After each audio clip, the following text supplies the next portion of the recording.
नमस्कार बंधुगण आमर एही YouTube channel BK education Odia को आपण मानंकु स्वागत। आपण माने जानिथिबे प्रत्येक विद्यालय को जादू पेड़ी नामक गोटे बाक्स मिली अछि।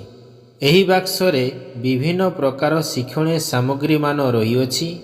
आसंतु आज आमे एही शिक्षणीय सामग्री गुडी को देखिबा एवं सेगुड़ी को किपरि व्यवहार कराजिवो से विषय रे बुझिबा।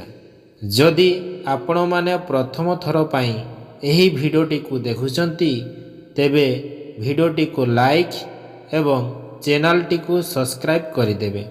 चलंतु आरंभ करिबा आजिर भिडियोटी को।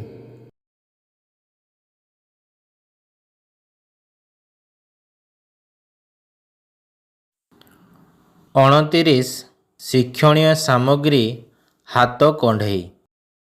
उद्देश्य सृजनशीलता एवं कल्पना शक्ति विकास करिबा, संपूर्ण एवं संरचित वाक्य करी कहिबाकू उत्साहित करिबा, सूक्ष्म मांसपेशीय दक्षतार विकास करिबा।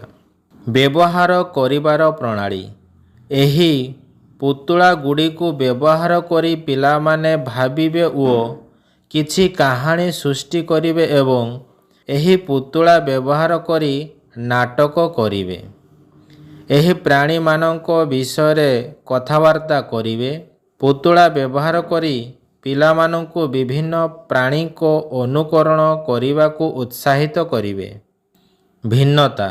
पठन पाई पुतुला गुडी को उपकरण भाबरे रखिवे एवं पिला मानकु कहानी पढ़िबार अभिनय करिबा परी पुतुला गुडी को व्यवहार एवं परिचालना करिबाकू देबे। कम खर्च बिना मूल्य रे सामग्री व्यवहार करी विभिन्न कहानी पाई एपरी अधिक पुतुला तैयारी कराइबे।